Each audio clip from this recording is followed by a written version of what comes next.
Bienvenue sur notre chaîne dédiée aux innovations maison et aux solutions ingénieuses du quotidien.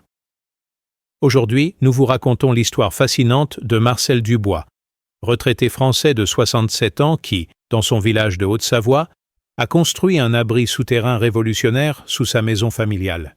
Pendant des mois, ses voisins et même sa propre famille se sont moqués de ce projet qu'ils considéraient comme une lubie de vieux bricoleurs.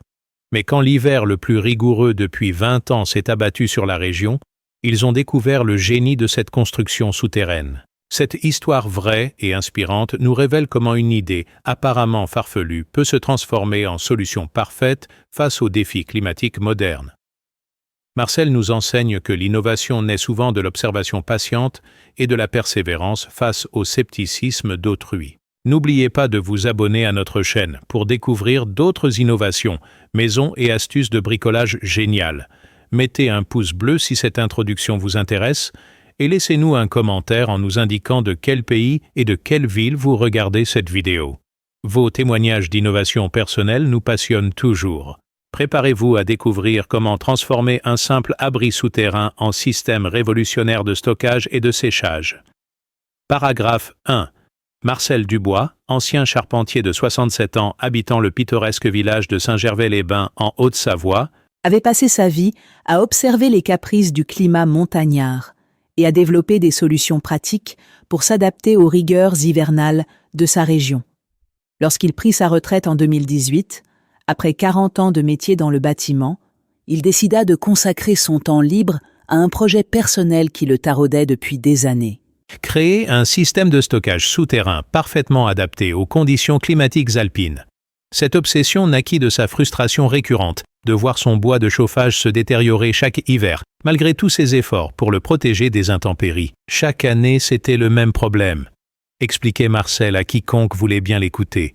Malgré mes bâches, mes abris en tôle, mes palettes surélevées, l'humidité finissait toujours par s'infiltrer quelque part. Un hiver sur deux, je perdais au moins un tiers de mon stock de bûches à cause de la moisissure, de la pourriture, ou simplement parce qu'elles étaient trop humides pour brûler correctement. Cette expérience douloureuse, partagée par de nombreux habitants des régions montagneuses, l'amena progressivement à concevoir une solution radicalement différente: enterrer complètement son stockage de bois. L'idée lui était venue en observant les caves voûtées de sa maison de famille, construite en 1923 par son grand-père. Ces espaces souterrains maintenaient une température constante de 10-12 degrés toute l'année et une hygrométrie remarquablement stable, condition idéale que n'arrivaient jamais à reproduire ces abris de surface. J'ai réalisé, raconte-t-il, que le sol était le meilleur isolant thermique et hygrométrique naturel. Mais personne n'avait jamais pensé à l'utiliser pour stocker du bois de chauffage, probablement parce que ça semblait contradictoire d'enterrer quelque chose destiné à brûler. Sa femme Colette fut la première à exprimer son scepticisme face à ce projet qu'elle qualifiait d'idée saugrenue. « Tu veux enterrer notre bois comme si c'était des morts ?»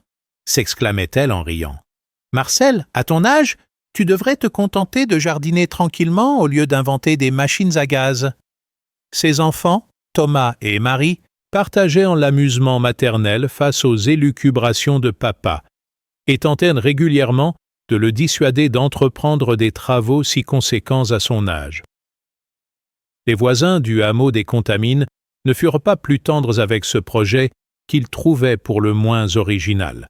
Henri Moreau, voisin et ancien maire du village, résumait l'opinion générale. « Marcel a toujours eu des idées bizarres, mais là, il dépasse les bornes. Construire une cave spécialement pour son bois, alors qu'il a déjà un garage et 2 remises, il ferait mieux de s'acheter un déshumidificateur et basta !» Ces moqueries bon enfant n'ébranlaient pas la détermination de Marcel, habitué depuis longtemps aux réactions sceptiques face à ces innovations, car Marcel avait effectivement la réputation locale d'être un inventeur amateur.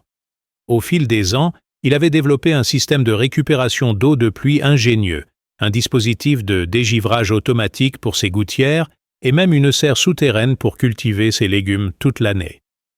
Certaines de ces innovations s'étaient révélées remarquablement efficaces, d'autres avaient échoué dans l'indifférence générale. Cette réputation de bricoleur original expliquait en partie le scepticisme de son entourage face à son nouveau projet. Cependant, Marcel ne se contentait jamais d'improviser. Méticuleux et perfectionniste, il avait passé des mois à étudier la question sous tous ses aspects. Géologie du terrain, circulation de l'air, isolation thermique, ventilation, protection contre l'humidité. Il avait consulté des ingénieurs en génie civil, des spécialistes de climatisation et même un archéologue spécialisé dans les constructions souterraines anciennes. Cette approche scientifique contrastait avec l'image d'Épinal du bricoleur amateur que lui prêtaient ses détracteurs. Ses recherches l'avaient convaincu que l'idée était non seulement réalisable, mais révolutionnaire. Le principe est simple, expliquait-il patiemment à qui voulait l'entendre. Sous terre, la température reste stable toute l'année. Pas de gel l'hiver, pas de surchauffe l'été.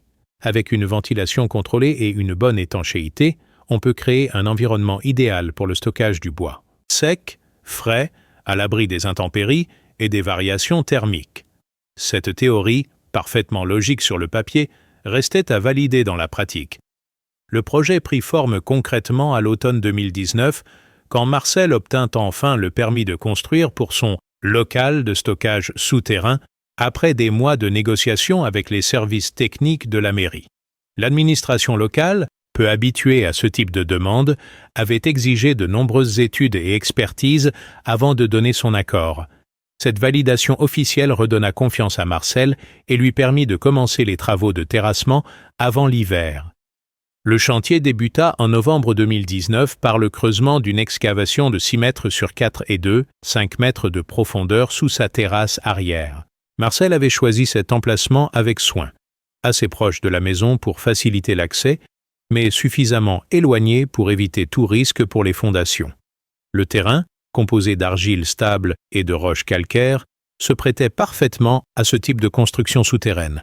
Cette phase de terrassement, réalisée par une entreprise locale, marquait le début d'un projet que beaucoup considéraient encore comme une fantaisie coûteuse. Paragraphe 2. Les travaux de construction, proprement dits, commencèrent en décembre 2019, au grand amusement des habitants du village qui voyaient de Marcel s'activer quotidiennement sur ce chantier qu'il surnommait déjà la cave à bois du père Dubois. Assisté de son fils Thomas, architecte de formation mais sceptique sur l'utilité du projet, et de quelques amis bénévoles intrigués par l'originalité de l'entreprise, Marcel entreprit de couler une dalle de béton armé de 20 cm d'épaisseur qui servirait de fondation à sa structure souterraine. Cette base, surélevée de 10 cm par rapport au fond de l'excavation et équipée d'un drainage périphérique, était conçue pour éviter toute remontée d'humidité. « Papa a beau être têtu », commentait Thomas en coulant le béton, « je dois reconnaître qu'il ne fait rien à moitié. Cette dalle pourrait supporter une maison. » Cette remarque révélait l'une des caractéristiques principales de Marcel. Son perfectionnisme technique qui transformait chacun de ses projets en véritable œuvre d'ingénierie. La dalle fut ferraillée avec des armatures de 12 mm mais tous les 15 cm dans les deux sens, et coulée en béton C25-30 avec hydrofuge incorporé pour garantir une étanchéité parfaite. L'érection des murs en janvier 2020 révéla toute la sophistication technique du projet. Plutôt que d'utiliser des parpaings traditionnels, Marcel avait opté pour des blocs de béton cellulaire de 30 cm d'épaisseur, matériaux offrant d'excellentes propriétés d'isolation thermique et de régulation hygrométrique. Ces blocs, assemblés avec un mortier-colle étanche et renforcés par des poteaux en béton armés aux angles, créaient une structure parfaitement isolée et résistante à la pression des terres. « C'est du délire !» s'exclamait Henri Moreau en observant les travaux depuis la clôture. Il construit un bunker pour ses bûches. Avec ce qu'il dépense, il pourrait s'acheter du bois sec pendant 10 ans. Ces critiques ne troublaient pas Marcel, conscient que l'investissement initial serait amorti à long terme par les économies réalisées et la qualité de vie améliorée. Il avait calculé que la perte annuelle de bois due à l'humidité lui coûtait environ 800 € par an, sans compter les désagréments liés au mauvais fonctionnement de son poêle. La construction de la voûte en février 2020 constitua le moment le plus spectaculaire du chantier. Marcel avait conçu un système de voûte en berceau coulé sur un coffrage métallique, solution technique, qui permettait de répartir uniformément les charges tout en créant un volume intérieur optimal. Cette voûte, d'une épaisseur de 25 cm, était armée longitudinalement et transversalement pour résister à la pression des terres de remblaiement qui seraient déposées au-dessus. « Franchement, Marcel, tu exagères », commentait sa fille Marie, venue constater l'avancement des travaux. « On dirait que tu construis un abri antiatomique. Pour stocker du bois, une simple remise aurait suffi. » Mais Marcel savait que la solidité de la structure était cruciale pour sa durabilité. Cette construction devait résister au cycle de gel-dégel, au tassement de terrain et aux charges importantes du remblaiement supérieur sans jamais se fissurer ni se déformer. L'installation du système de ventilation en mars 2020 révéla l'aspect le plus innovant du projet. Marcel avait conçu un dispositif de renouvellement d'air basé sur la convection naturelle, utilisant les différences de température entre l'intérieur de l'abri et l'extérieur, pour créer une circulation d'air permanente. 2 conduits de ventilation, l'un d'admission d'air frais placé au point bas, l'autre d'évacuation d'air vicié situé au point haut, assuraient un renouvellement constant de l'atmosphère intérieure. Ces conduits, réalisés en PVC de 200 mm de diamètre et équipés de grilles anti-rongeurs aux extrémités, étaient dimensionnés selon les calculs de Marcel pour assurer un taux de renouvellement d'air optimal sans créer de courant d'air excessif. Le principe est le même que dans les vieilles glacières, expliquait-il à Thomas. L'air froid et dense entre par le bas, se réchauffe légèrement dans l'abri, devient moins dense et ressort par le haut. C'est un système perpétuel qui ne nécessite aucune énergie. L'étanchéification de l'ensemble en avril 2020 mobilisa toute l'expertise technique de Marcel. Chaque surface de béton fut enduite d'une résine d'étanchéité spéciale, les joints entre éléments furent mastiqués avec des produits élastomères, et l'ensemble fut recouvert d'une membrane d'étanchéité multicouche avant le remblaiement. Cette protection multiple contre l'humidité était cruciale pour le succès du projet. Même une micro-infiltration aurait pu compromettre l'efficacité du système. Le remblaiement et l'aménagement des accès occupèrent le mois de mai 2020. Marcel fit recouvrir sa structure d'1 mètre de terre végétale, épaisseur calculée pour assurer une excellente isolation thermique, tout en permettant la pousse d'un gazon qui rendrait l'installation quasiment invisible. Un escalier d'accès en béton, équipé d'une rampe et d'un éclairage LED, alimenté par un petit panneau solaire, permettait de descendre confortablement dans l'abri par une porte étanche en aluminium. L'aménagement intérieur révéla le raffinement du système de stockage conçu par Marcel. Des râteliers en bois traité, fixés au mur par des équerres inoxydables, permettaient de ranger les bûches de manière ordonnée tout en favorisant la circulation de l'air entre les stères. Le sol était équipé d'un caillebotis surélevé qui isolait le bois de toute humidité résiduelle et facilitait le nettoyage. Des étagères métalliques permettaient de stocker les allumes-feu, les outils, et même du petit bois d'allumage dans des conditions parfaites. Quand Marcel termina son installation en juin 2020, après 8 mois de travaux intensifs, ses détracteurs reconnaissaient au moins la qualité technique de la réalisation. « C'est du beau travail », admettait Henri Moreau. « Mais ça reste une idée de fou. On verra bien si ça marche vraiment. » Cette réserve persistante de l'entourage ne troublait pas Marcel, confiant dans ses calculs et impatient de tester son système lors du prochain hiver. Il lui fallait maintenant attendre plusieurs mois avant de pouvoir valider concrètement l'efficacité de son innovation souterraine. Paragraphe 3. L'été 2020 permit à Marcel de constituer progressivement son stock de bois dans des conditions idéales et d'observer les premiers signes encourageants de l'efficacité de son système souterrain. Dès le mois de juillet, il commença à descendre dans son abri des stères de hêtres et de chênes fraîchement coupés, bois encore humides qui, dans un stockage traditionnel en surface, aurait nécessité au minimum 18 mois de séchage pour être parfaitement sec. L'objectif était de tester si l'environnement contrôlé de l'abri souterrain pourrait accélérer ce processus de séchage naturel. « Regardez-moi cette merveille !» s'extasiait Marcel en faisant visiter son installation à ses amis curieux. L'abri maintenait effectivement une température constante de 11 degrés, même durant les canicules estivales où le thermomètre extérieur atteignait 35 degrés à l'ombre. Plus impressionnant encore, l'hygrométrie se stabilisait autour de 60% taux optimal pour le séchage du bois selon les données techniques que Marcel avait étudiées. Ces conditions, impossibles à reproduire en stockage de surface, laissaient espérer des résultats exceptionnels. Le système de ventilation naturelle fonctionnait parfaitement, créant un flux d'air permanent qui renouvelait l'atmosphère de l'abri sans créer de courant d'air excessif. Marcel avait installé des instruments de mesure sophistiqués, thermomètres, hygromètres, anémomètres miniatures, qui lui permettèrent de suivre en temps réel l'évolution des conditions climatiques souterraines. « C'est fascinant », commentait-il en relevant quotidiennement ces mesures. « L'environnement est d'une stabilité parfaite, comme dans une cave à vin de grand cru. » Ses voisins continuaient cependant à manifester leur scepticisme, particulièrement pendant les week-ends où Marcel recevait des visiteurs intrigués par son innovation. « Tu vas voir », prédisait Henri Moreau à sa femme. « Quand viendra l'hiver, son bois sera tout pourri ou plein de moisissures. On ne stocke pas du bois sous terre, c'est contre nature. » Cette résistance psychologique à une idée révolutionnaire amusait Marcel, qui avait connu les mêmes réactions lors de ses précédentes innovations. En août 2020, les premières mesures d'humidité du bois révélèrent des résultats encourageants. Les bûches stockées depuis juillet affichaient déjà un taux d'humidité de 25%, alors que le même bois, stocké en surface chez ses voisins, atteignait encore 35 à 40%. Cette différence de 10 à 15 points confirmait l'efficacité du système souterrain pour accélérer le processus de séchage. Marcel notait méticuleusement ces données dans un carnet, conscient qu'il était en train de valider scientifiquement une méthode révolutionnaire. L'observation de l'état sanitaire du bois était tout aussi encourageante. Contrairement aux craintes exprimées par ses détracteurs, aucune trace de moisissure n'apparaissait sur les bûches stockées dans l'abri souterrain. La ventilation naturelle empêchait efficacement la stagnation de l'humidité et la température constante évitait les chocs thermiques qui favorisent le développement des champignons.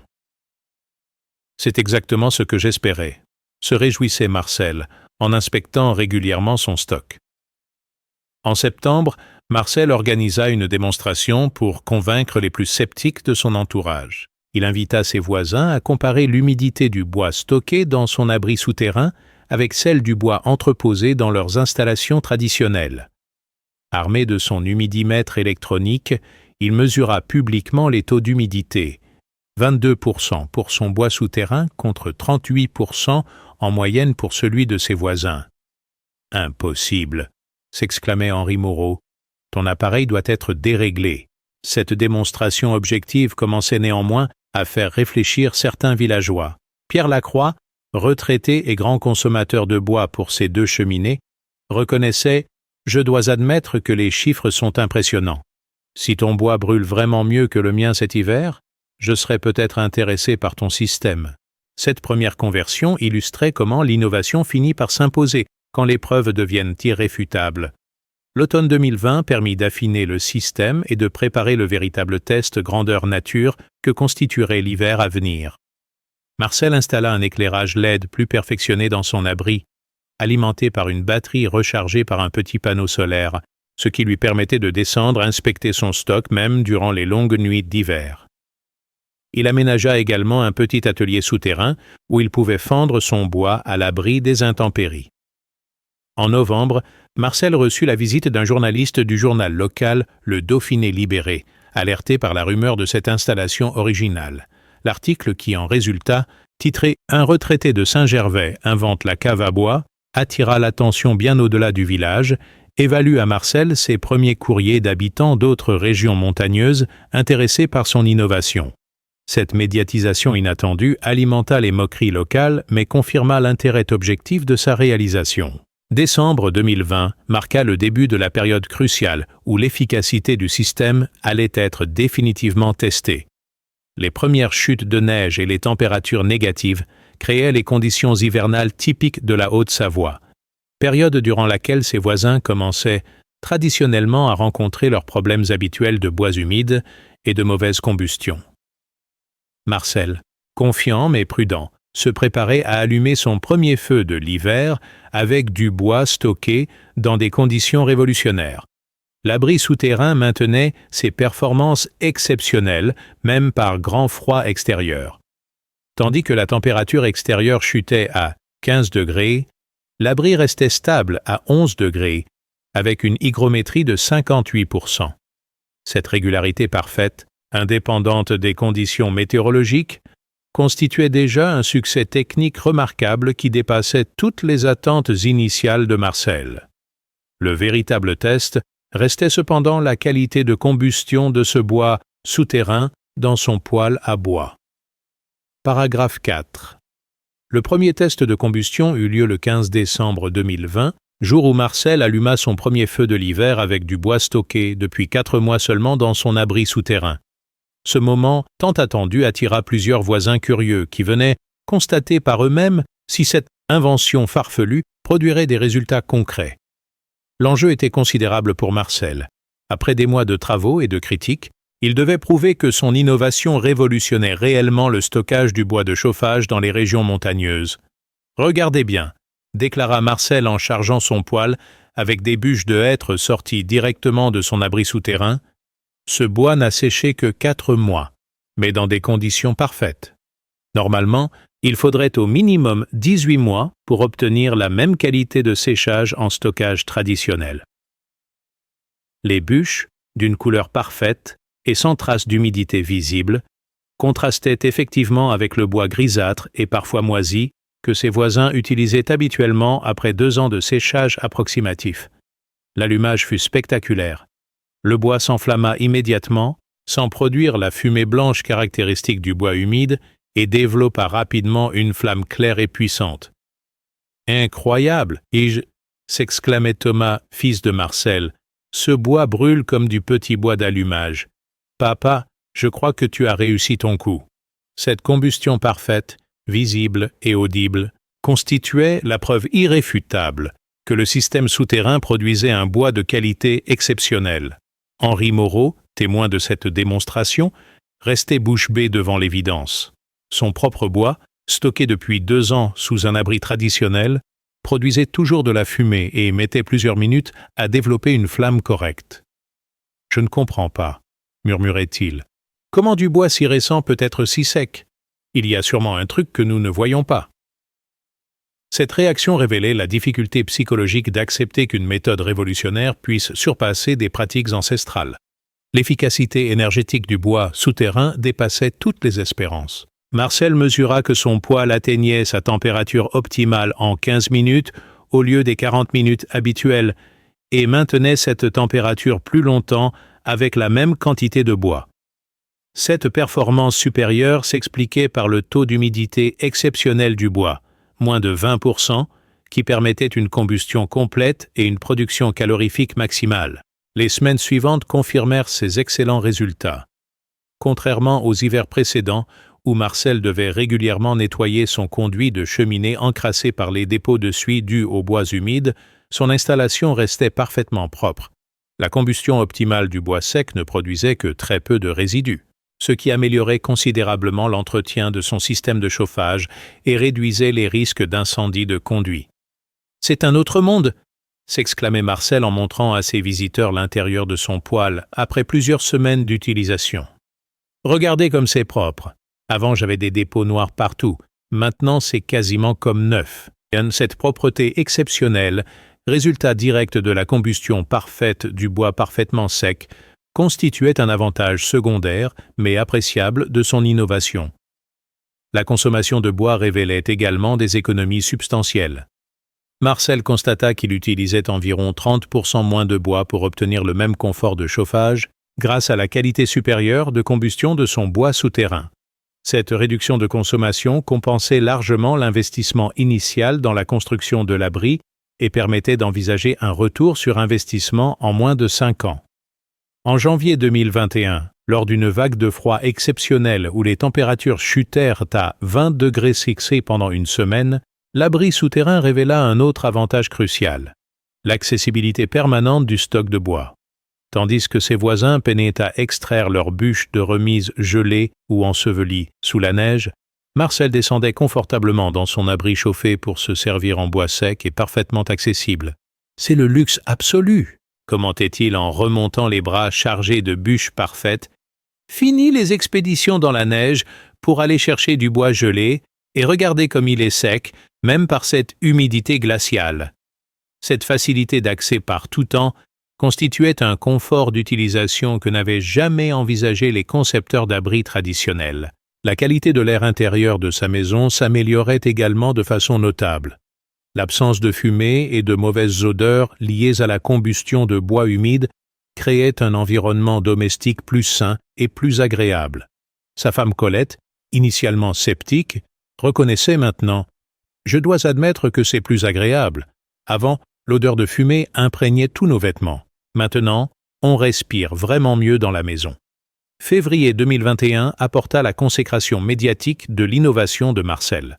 Un reportage télévisé de France 3 Alpes fit découvrir son système à un public régional, suscitant des centaines d'appels et de courriers d'habitants des massifs montagnards français intéressés par cette révolution du stockage du bois.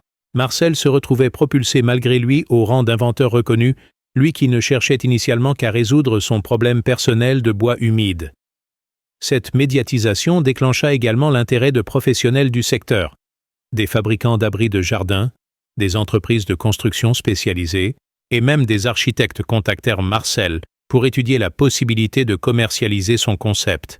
Je n'avais jamais imaginé que mon petit bricolage personnel puisse intéresser autant de monde, s'amusait-il face à cet engouement inattendu qui transformait son village paisible en destination de pèlerinage pour bricoleurs innovants. Paragraphe 5. Le printemps 2021 marqua un tournant décisif dans la perception locale de l'innovation de Marcel. Les résultats exceptionnels de son premier hiver d'utilisation avaient définitivement convaincu les plus sceptiques de son entourage, transformant les moqueries d'hier en demandes de conseils techniques. Henri Moreau fut le premier à capituler publiquement. « Marcel, tu avais raison depuis le début. Cet hiver, j'ai gaspillé une fortune en bois humide pendant que toi, tu chauffais parfaitement avec du bois de quelques mois. Il faut que tu m'expliques ton système parce que moi aussi, je veux construire la même chose. » Cette conversion spectaculaire du plus virulent détracteur de Marcel créa un effet domino dans le village.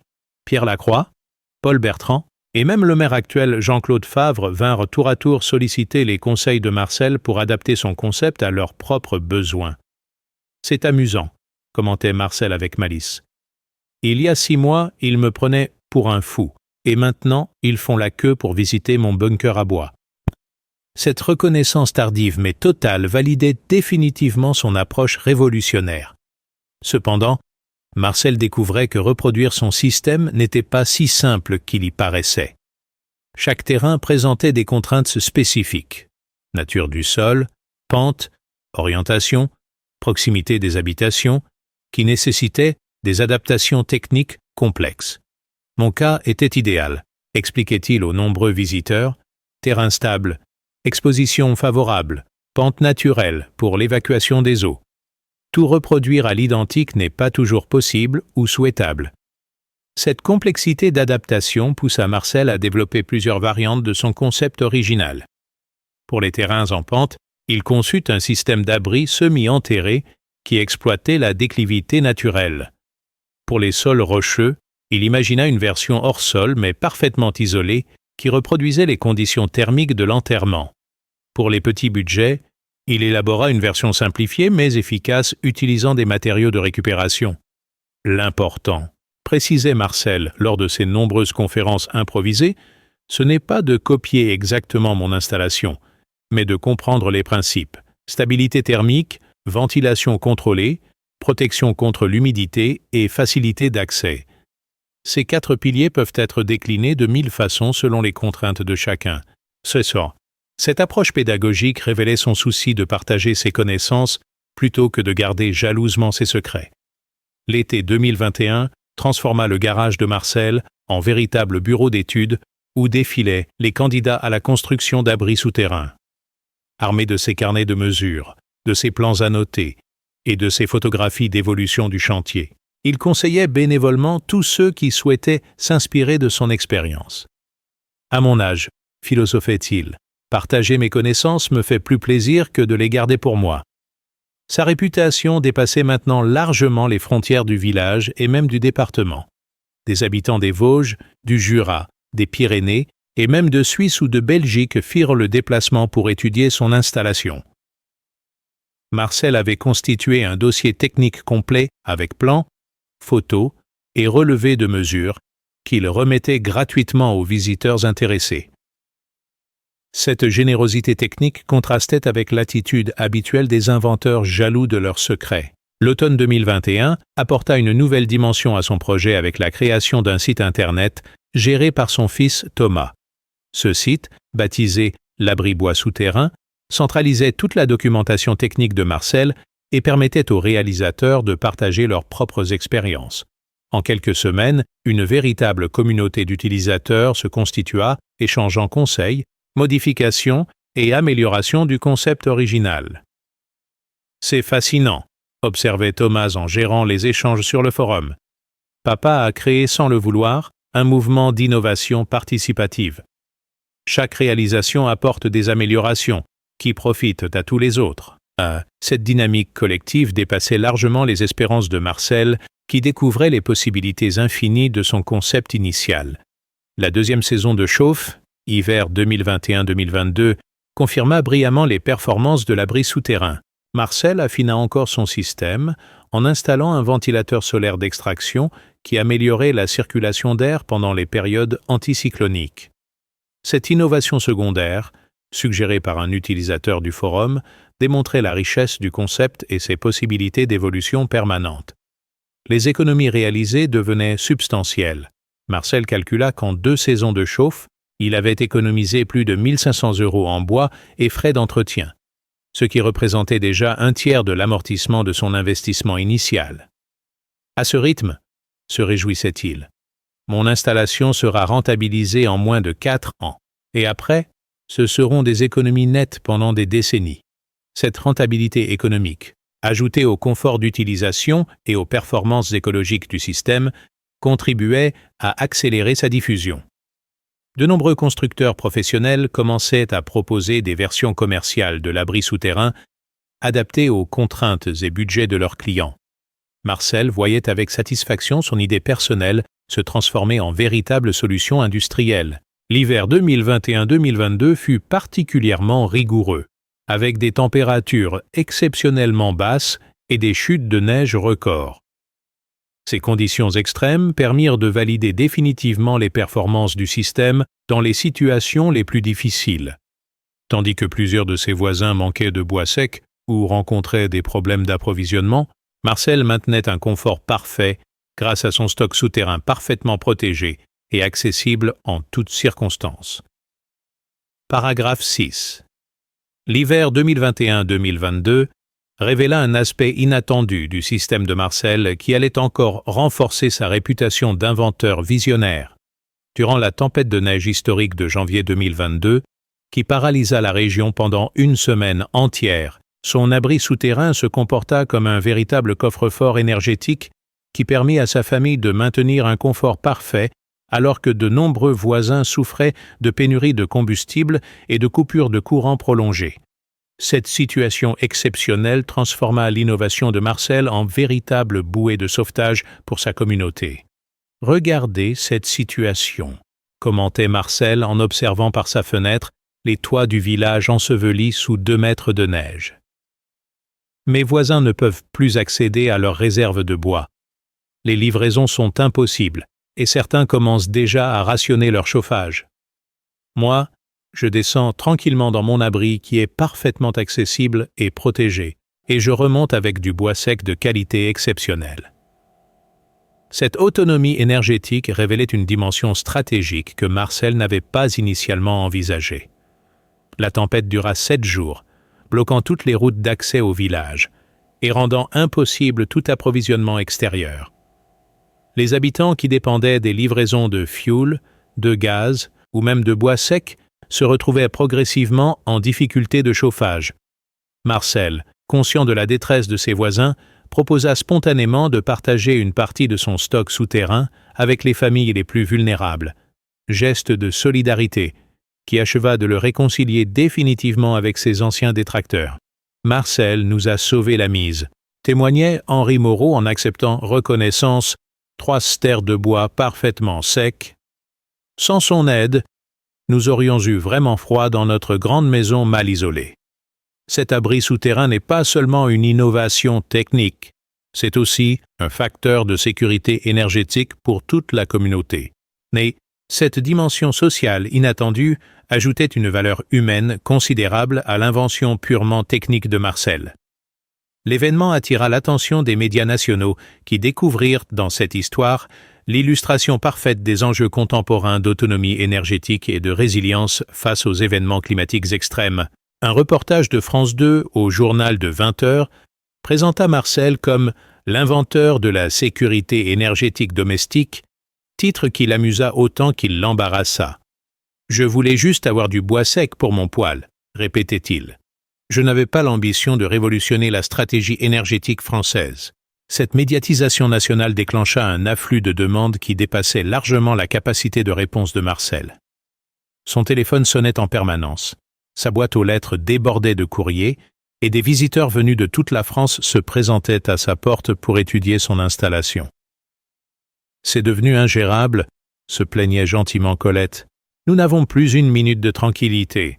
Marcel a transformé notre retraite paisible en entreprise de conseil. » Face à cet engouement, Marcel prit la décision de structurer sa démarche de transmission de connaissances. Aidé par Thomas, il rédigea un guide technique complet de 80 pages intitulé « L'abri souterrain pour bois de chauffage. Conception, réalisation, utilisation », document qui synthétisait toute son expérience et ses observations. Ce guide, diffusé gratuitement sur Internet, fut téléchargé plus de 50 000 fois en 6 mois. « Papa a toujours été généreux », commentait Marie, sa fille. « Mais là, il se dépasse.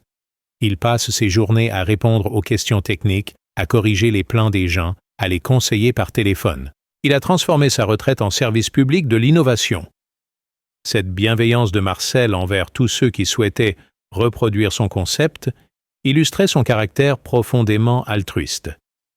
L'été 2022 vit naître les premières réalisations inspirées de son travail. Dans un rayon de 50 km autour de Saint-Gervais, une quinzaine d'abris souterrains furent construits selon ses principes, chacun adapté aux contraintes spécifiques de son terrain. Marcel visitait régulièrement ces chantiers, prodiguant conseils et encouragements aux autoconstructeurs parfois découragés par la complexité de l'entreprise. Ces réalisations révélèrent la richesse adaptative de son concept. Chez Pierre Lacroix, l'abri fut intégré sous une terrasse existante, créant un double usage particulièrement astucieux. Chez Paul Bertrand, la configuration en pente permit de créer un système de chargement gravitaire qui facilitait considérablement le stockage. Chez Jean-Claude Favre, l'abri fut combiné avec une cave à vin, optimisant l'utilisation de l'espace souterrain. Chaque réalisation m'apprend quelque chose. Observait Marcel en compilant les retours d'expérience de ses premiers utilisateurs. Mon concept initial n'était qu'un point de départ.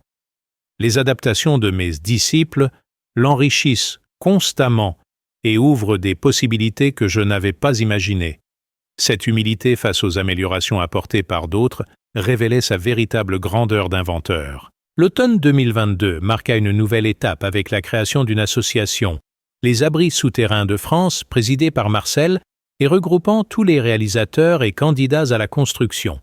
Cette structure permit d'organiser la diffusion des connaissances, de mutualiser les retours d'expérience et même de négocier des tarifs préférentiels auprès des fournisseurs de matériaux. L'innovation individuelle se transformait en mouvement collectif. Qui aurait pu prévoir qu'une idée aussi simple deviendrait un phénomène de société? S'interrogeait Marcel devant l'ampleur prise par son innovation.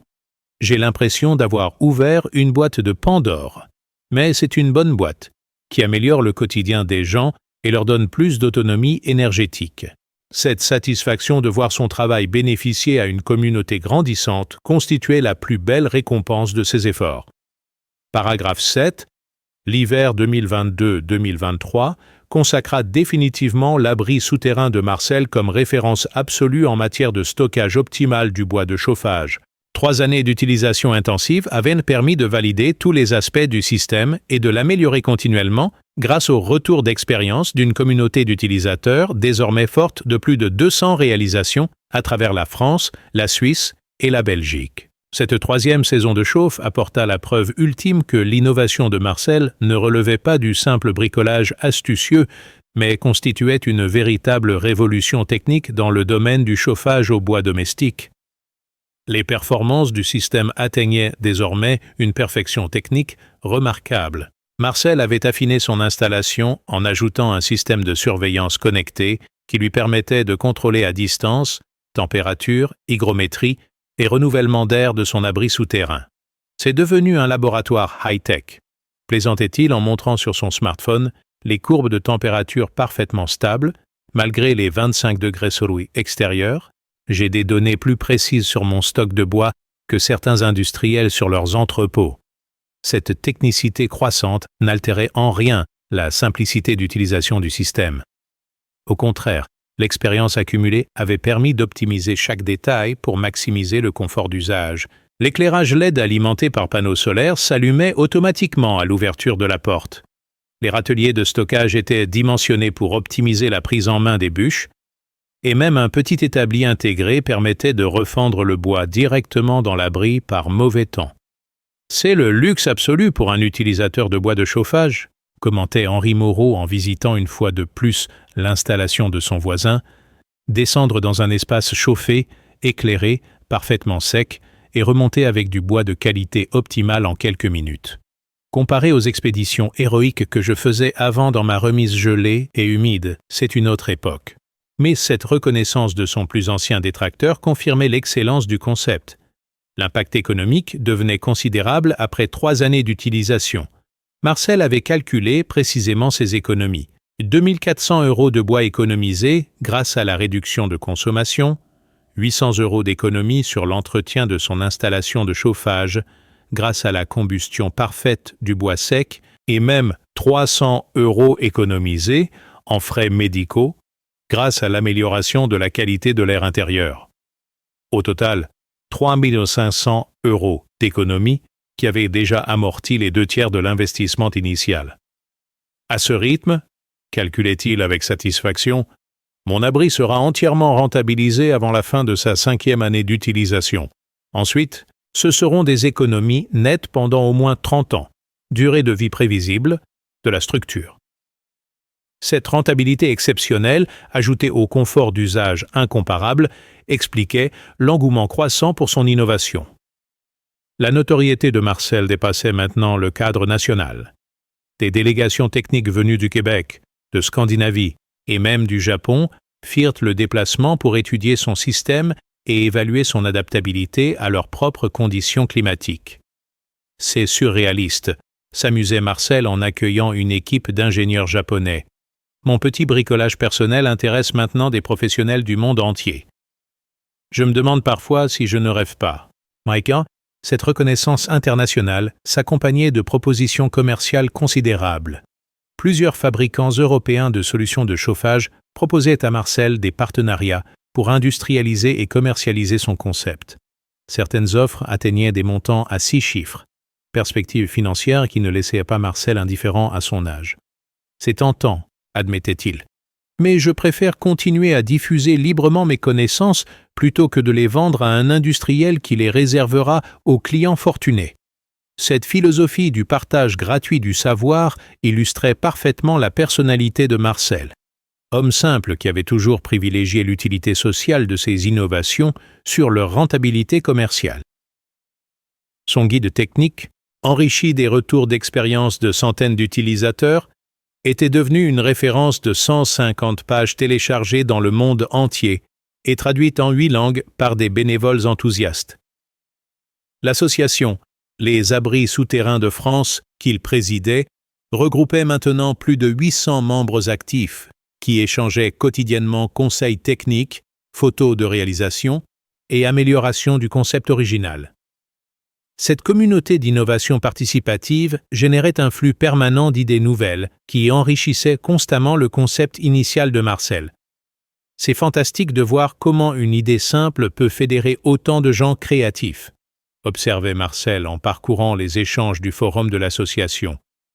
Chaque membre apporte sa pierre à l'édifice, et l'ensemble devient bien plus riche que ce que j'aurais pu imaginer seul. Cette intelligence collective illustrait la puissance de l'innovation ouverte et collaborative.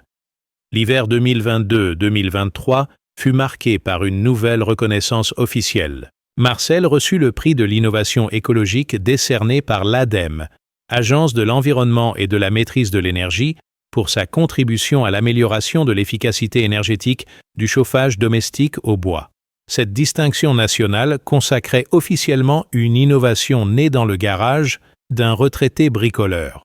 « Ce prix ne récompense pas seulement mon travail personnel », déclara Marcel lors de la cérémonie de remise. « Il honore l'esprit d'innovation populaire qui permet à des citoyens ordinaires de trouver des solutions concrètes aux défis énergétiques contemporains.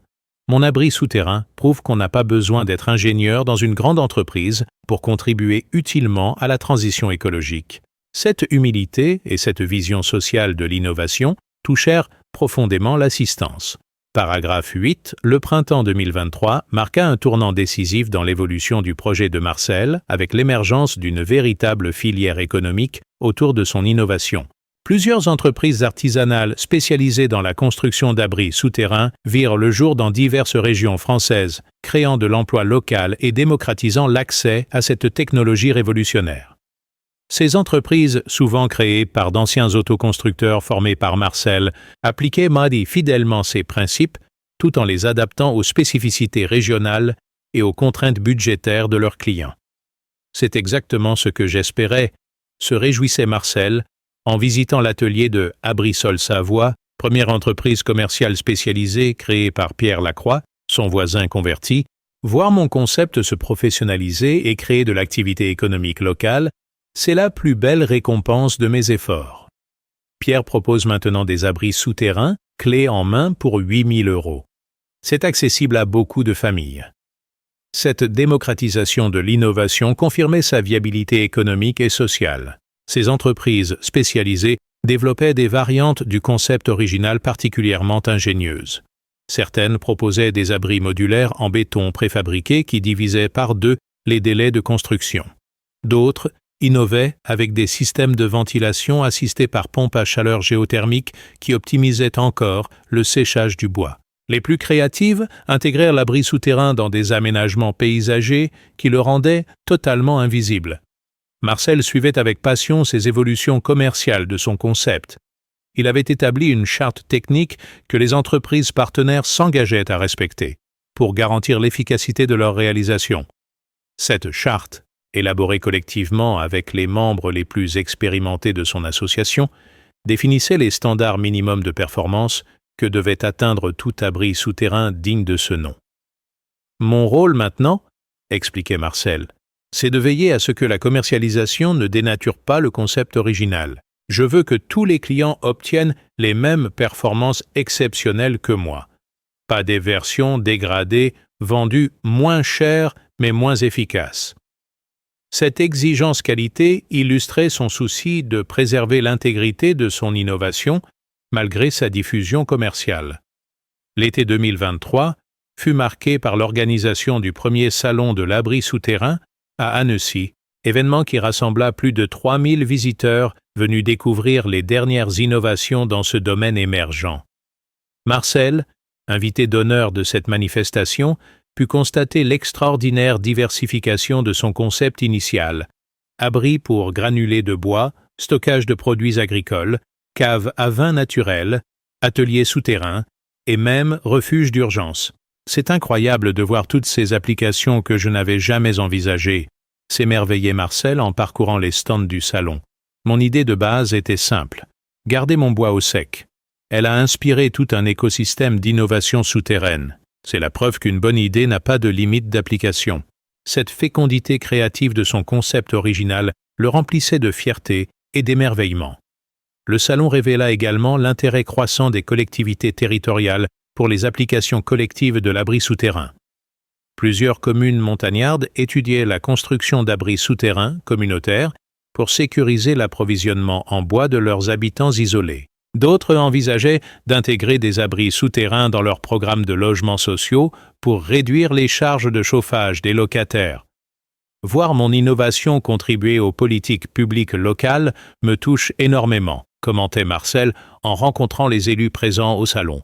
Cela prouve que les solutions citoyennes peuvent inspirer l'action collective et améliorer la vie de communautés entières. Cette dimension politique inattendue de son travail lui donnait l'impression de participer modestement mais concrètement à l'amélioration de la société. L'automne 2023 apporta une nouvelle reconnaissance avec l'inscription de l'abri souterrain de Marcel au patrimoine technique de la région Auvergne-Rhône-Alpes. Cette distinction, attribuée aux innovations techniques remarquables développées sur le territoire régional, garantissait la conservation et la transmission de son savoir-faire aux générations futures. C'est un honneur extraordinaire, déclarait Marcel lors de la cérémonie officielle.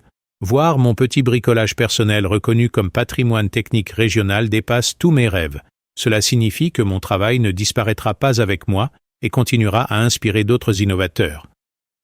Cette pérennisation institutionnelle de son œuvre le rassurait sur la durabilité de sa contribution au progrès technique. Cette reconnaissance s'accompagnait de la création d'un centre de documentation sur les abris souterrains, qui centralisait toutes les connaissances accumulées sur le sujet.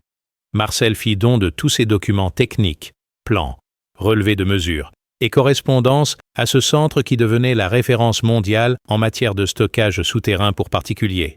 L'hiver 2023-2024 confirma une fois de plus les performances exceptionnelles du système original.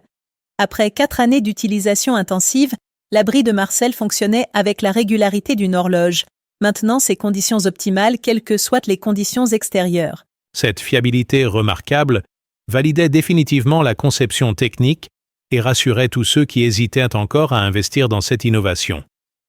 Le printemps 2023 marqua un tournant décisif dans l'évolution du projet de Marcel, avec l'émergence d'une véritable filière économique autour de son innovation. Plusieurs entreprises artisanales spécialisées dans la construction d'abris souterrains virent le jour dans diverses régions françaises, créant de l'emploi local et démocratisant l'accès à cette technologie révolutionnaire. Ces entreprises, souvent créées par d'anciens autoconstructeurs formés par Marcel, appliquaient fidèlement ces principes, tout en les adaptant aux spécificités régionales et aux contraintes budgétaires de leurs clients. C'est exactement ce que j'espérais, se réjouissait Marcel en visitant l'atelier de Abrisol Savoie, première entreprise commerciale spécialisée créée par Pierre Lacroix, son voisin converti. Voir mon concept se professionnaliser et créer de l'activité économique locale, c'est la plus belle récompense de mes efforts. Pierre propose maintenant des abris souterrains clés en main pour 8 000 €. C'est accessible à beaucoup de familles. Cette démocratisation de l'innovation confirmait sa viabilité économique et sociale. Ces entreprises spécialisées développaient des variantes du concept original particulièrement ingénieuses. Certaines proposaient des abris modulaires en béton préfabriqué qui divisaient par 2 les délais de construction. D'autres innovaient avec des systèmes de ventilation assistés par pompes à chaleur géothermique qui optimisaient encore le séchage du bois. Les plus créatives intégraient l'abri souterrain dans des aménagements paysagers qui le rendaient totalement invisible. Marcel suivait avec passion ces évolutions commerciales de son concept. Il avait établi une charte technique que les entreprises partenaires s'engageaient à respecter pour garantir l'efficacité de leur réalisation. Cette charte, élaborée collectivement avec les membres les plus expérimentés de son association, définissait les standards minimums de performance que devait atteindre tout abri souterrain digne de ce nom. Mon rôle maintenant, expliquait Marcel, c'est de veiller à ce que la commercialisation ne dénature pas le concept original. Je veux que tous les clients obtiennent les mêmes performances exceptionnelles que moi, pas des versions dégradées vendues moins chères, mais moins efficaces. Cette exigence qualité illustrait son souci de préserver l'intégrité de son innovation malgré sa diffusion commerciale. L'été 2023 fut marqué par l'organisation du premier Salon de l'abri souterrain à Annecy, événement qui rassembla plus de 3000 visiteurs venus découvrir les dernières innovations dans ce domaine émergent. Marcel, invité d'honneur de cette manifestation, put constater l'extraordinaire diversification de son concept initial. Abris pour granulés de bois, stockage de produits agricoles, cave à vin naturel, atelier souterrain et même refuge d'urgence. C'est incroyable de voir toutes ces applications que je n'avais jamais envisagées, s'émerveillait Marcel en parcourant les stands du salon. Mon idée de base était simple, garder mon bois au sec. Elle a inspiré tout un écosystème d'innovation souterraine. C'est la preuve qu'une bonne idée n'a pas de limite d'application. Cette fécondité créative de son concept original le remplissait de fierté et d'émerveillement. Le salon révéla également l'intérêt croissant des collectivités territoriales pour les applications collectives de l'abri souterrain. Plusieurs communes montagnardes étudiaient la construction d'abris souterrains communautaires pour sécuriser l'approvisionnement en bois de leurs habitants isolés. D'autres envisageaient d'intégrer des abris souterrains dans leurs programmes de logements sociaux pour réduire les charges de chauffage des locataires. Voir mon innovation contribuer aux politiques publiques locales me touche énormément, commentait Marcel en rencontrant les élus présents au salon. Cela prouve que les solutions citoyennes peuvent inspirer l'action collective et améliorer la vie de communautés entières. Cette dimension politique inattendue de son travail lui donnait l'impression de participer modestement mais concrètement à l'amélioration de la société. L'automne 2023 apporta une nouvelle reconnaissance avec l'inscription de l'abri souterrain de Marcel au patrimoine technique de la région Auvergne-Rhône-Alpes. Cette distinction, attribuée aux innovations techniques remarquables développées sur le territoire régional, garantissait la conservation et la transmission de son savoir-faire aux générations futures. C'est un honneur extraordinaire, déclarait Marcel lors de la cérémonie officielle. Voir mon petit bricolage personnel reconnu comme patrimoine technique régional dépasse tous mes rêves.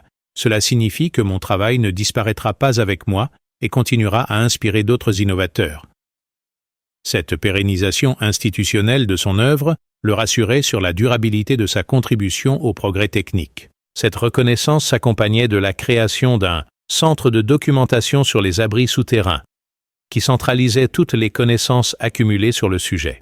Marcel fit don de tous ses documents techniques, plans, relevés de mesures et correspondances à ce centre qui devenait la référence mondiale en matière de stockage souterrain pour particuliers. L'hiver 2023-2024 confirma une fois de plus les performances exceptionnelles du système original. Après 4 années d'utilisation intensive, l'abri de Marcel fonctionnait avec la régularité d'une horloge, maintenant ses conditions optimales quelles que soient les conditions extérieures. Cette fiabilité remarquable validait définitivement la conception technique et rassurait tous ceux qui hésitaient encore à investir dans cette innovation. 4 ans de fonctionnement parfait, se félicitait Marcel en relevant ses mesures quotidiennes. Aucune panne, aucun dysfonctionnement, aucune dégradation. Mon abri vieillit mieux que moi. Et cette robustesse exceptionnelle du système original servait de référence qualité pour toutes les nouvelles réalisations et démontrait la pertinence de son approche technique rigoureuse et perfectionniste. Paragraphe 9. L'année 2024 marqua l'apogée de la reconnaissance nationale et internationale de l'innovation de Marcel avec l'attribution du prestigieux prix Lépine, récompense suprême de l'invention française. Cette distinction, remise au concours Lépine de Paris devant un parterre de journalistes et d'industriels, consacrait définitivement un projet né de la simple frustration d'un retraité face à son bois humide. Jamais je n'aurais imaginé recevoir un jour le prix Lépine, s'émouvait Marcel en recevant sa médaille d'or, moi qui ne suis qu'un ancien charpentier de village. Cette récompense honore tous les bricoleurs innovants qui cherchent des solutions concrètes aux problèmes quotidiens. Cette reconnaissance suprême de l'invention française propulsa Marcel sur le devant de la scène médiatique nationale. Invité dans les plus grandes émissions de télévision et de radio, sollicité par les magazines spécialisés et la presse généraliste, il devenait malgré lui le porte-parole de l'innovation citoyenne et de la créativité populaire française. C'est surréaliste, commentait-il en sortant des studios de France 2, il y a 5 ans. Mes voisins me prenaient pour un fou. Et aujourd'hui, la télévision me présente comme un génie. La vérité est probablement entre les deux. Cette notoriété exceptionnelle attirait l'attention d'acteurs économiques majeurs de la filière énergétique. EDF, Engie et même Total se montraient intéressés par son concept pour développer des solutions de stockage énergétique décentralisées. Ces grandes entreprises me proposent des collaborations impressionnantes, confiait Marcel. Mais je reste fidèle à ma philosophie. Diffuser librement les connaissances plutôt que les vendre aux plus offrants. L'innovation doit profiter à tous, pas seulement aux actionnaires des multinationales. Le succès commercial des entreprises spécialisées dans les abris souterrains confirmait la viabilité économique du concept. Plus de 2000 installations avaient été réalisées en France, générant un chiffre d'affaires de 15 millions d'euros et créant plus de 200 emplois directs. Cette filière émergente, née d'une innovation individuelle, contribuait désormais significativement à l'économie locale de plusieurs régions françaises. Voir mon idée créer autant d'emplois me remplit de fierté, observait Marcel en parcourant les statistiques compilées par son association. C'est la preuve que l'innovation citoyenne peut avoir un impact économique réel. Chaque abri construit fait vivre des familles d'artisans, c'est plus satisfaisant que tous les prix et toutes les médailles. Cette dimension sociale de son succès le touchait plus profondément que la reconnaissance personnelle. L'impact environnemental de l'innovation prenait également une ampleur considérable.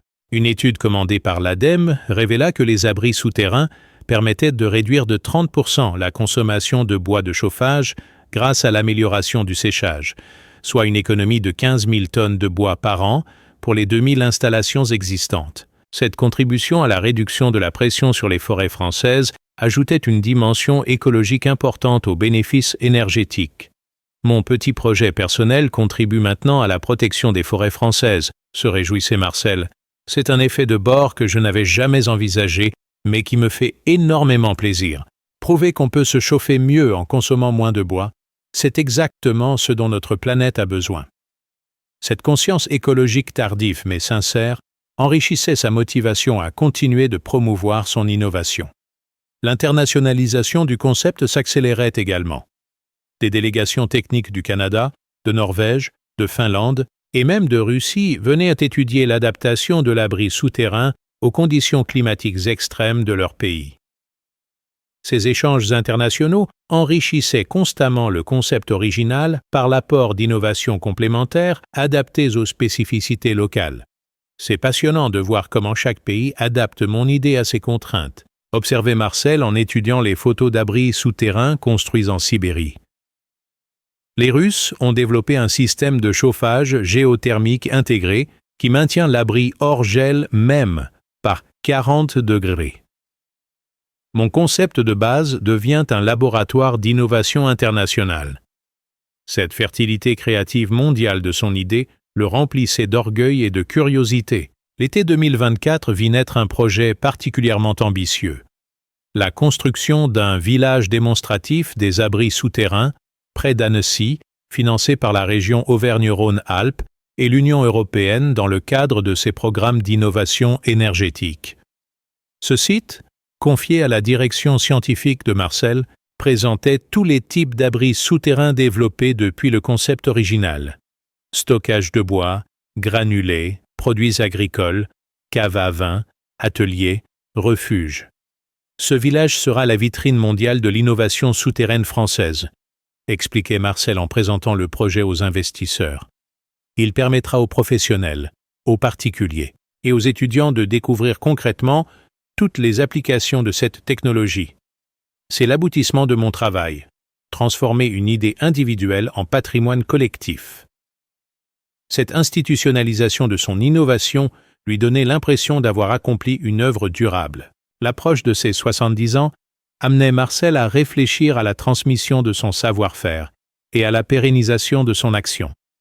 Il avait commencé à former des ambassadeurs de l'abri souterrain dans chaque région française, personnes ressources capables de conseiller les candidats constructeurs et de maintenir la qualité des réalisations.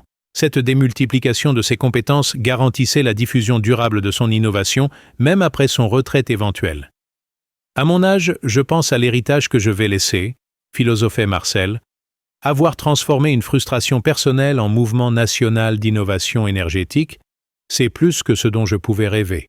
Maintenant, l'important est que cette dynamique continue sans moi et inspire d'autres innovations citoyennes.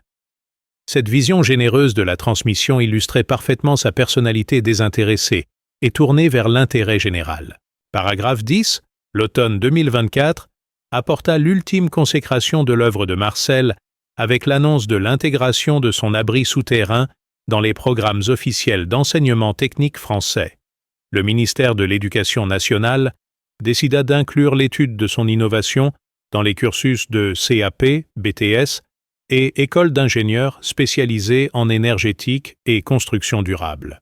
Cette reconnaissance pédagogique transformait définitivement l'invention d'un retraité bricoleur en référence académique pour les futures générations de techniciens et d'ingénieurs français. Voir mon travail enseigné dans les écoles, c'est le plus beau cadeau qu'on puisse me faire, s'émouvait Marcel en recevant la notification officielle du ministère. Cela signifie que mon expérience servira à former de jeunes innovateurs qui iront encore plus loin que moi. C'est exactement le cycle vertueux que j'espérais, transmettre pour que d'autres dépassent. Cette insertion dans l'enseignement technique garantissait la pérennité absolue de sa contribution au progrès technologique français.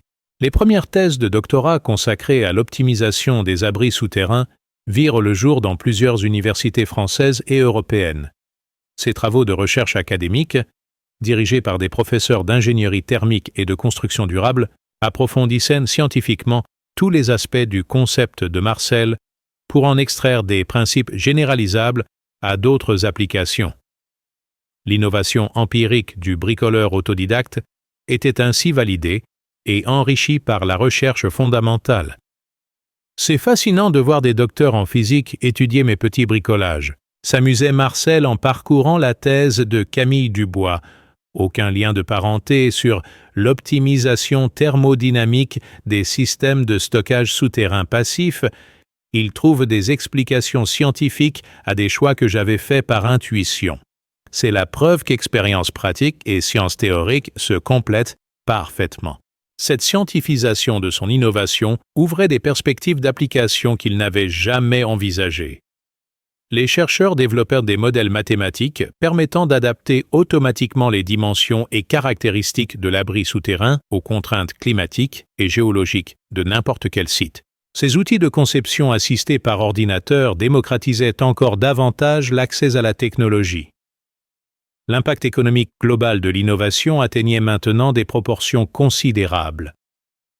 Une étude d'impact commandée par Bercy révéla que la filière des abris souterrains générait désormais 50 millions d'euros de chiffre d'affaires annuel, employait plus de 800 personnes et contribuait à l'économie de 15 000 euros par an et par foyer équipé grâce aux économies d'énergie réalisées. Cette contribution macroéconomique validait l'intérêt national de soutenir l'innovation citoyenne. Quand je vois ces chiffres, j'ai du mal à réaliser que tout est parti de mon agacement contre mon bois humide.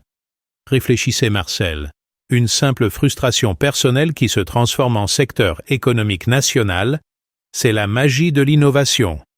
Cela prouve qu'il ne faut jamais négliger les idées apparemment simples.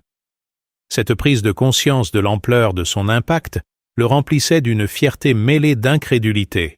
L'hiver 2024-2025 marqua symboliquement le 5e anniversaire de la première utilisation de l'abri souterrain original. Marcel organisa une grande fête dans son village pour célébrer cette date historique, rassemblant tous ceux qui avaient contribué de près ou de loin au succès de son innovation. Plus de 500 personnes, voisins convertis, autoconstructeurs, entrepreneurs spécialisés, chercheurs, journalistes, se retrouvèrent à Saint-Gervais-les-Bains pour rendre hommage au génie de ce retraité visionnaire. Cette fête me touche plus que toutes les récompenses officielles, déclarait Marcel devant l'assemblée émue. Voir tous ceux qui ont cru en mon idée et l'ont fait grandir, c'est la plus belle réussite de ma vie. Mon abri souterrain a créé bien plus qu'une innovation technique. Il a créé une communauté humaine. Cette dimension relationnelle de son succès révélait la vraie nature de sa personnalité profondément sociale. Henri Moreau, son ancien détracteur devenu ambassadeur de l'abri souterrain en Haute-Savoie, prononça un discours émouvant. Marcel nous a appris qu'il ne faut jamais se moquer des idées originales, même quand elles paraissent farfelues. Son obstination face à nos sarcasmes nous a donné une leçon d'humilité et de persévérance. Aujourd'hui, nous sommes fiers d'être ses voisins et ses amis. Cette réconciliation publique avec ses anciens sceptiques symbolisait parfaitement le triomphe de la patience et de la conviction sur le conformisme. L'avenir du concept s'annonçait radieux avec le lancement de nouveaux projets ambitieux. L'Union européenne finançait un programme de recherche sur l'adaptation des abris souterrains au stockage d'énergie renouvelable. Plusieurs communes françaises intégraient des abris souterrains communautaires dans leurs plans d'urbanisme. Même l'armée française étudiait l'utilisation de cette technologie pour sécuriser l'approvisionnement énergétique de ces bases isolées. Mon petit abri personnel devient un outil de souveraineté énergétique, observait Marcel avec amusement. Qui aurait pu prédire que creuser un trou pour protéger mes bûches contribuerait à l'indépendance énergétique française? C'est la preuve qu'en innovation, les applications les plus importantes sont souvent celles qu'on n'avait pas prévues. Alors qu'il approchait de ses 71 ans, Marcel pouvait contempler avec satisfaction le chemin parcouru depuis ce jour d'automne 2019, où il avait commencé à creuser sous sa terrasse, malgré les moqueries de ses proches. Son bunker à bois était devenu un symbole national d'innovation citoyenne, un modèle économique viable, une référence scientifique et surtout une source d'inspiration pour des milliers de Français qui découvraient que l'innovation était à la portée de tous ceux qui osent penser différemment. Finalement, concluait-il en regardant une dernière fois les données de son abri qui affichaient 11 degrés K et 58% d'humidité par 18 degrés taille extérieure, la plus grande réussite n'est pas d'avoir inventé quelque chose d'utile, c'est d'avoir prouvé que chacun peut contribuer au progrès technique s'il observe attentivement son environnement et ose remettre en question les idées reçues. Mon abri souterrain restera peut-être dans l'histoire, mais l'essentiel est qu'il inspire d'autres Marcel Dubois à transformer leurs idées en réalité. Cette sagesse humble et généreuse d'un inventeur qui avait révolutionné le quotidien de milliers de familles françaises illustrait parfaitement l'esprit d'innovation populaire qui fait la richesse et la créativité de la France profonde. Marcel Dubois était entré dans l'histoire, non pas comme un génie isolé, mais comme le représentant de tous ces citoyens ordinaires qui, par leur obstination créative, contribuent discrètement mais efficacement au progrès de la société tout entière.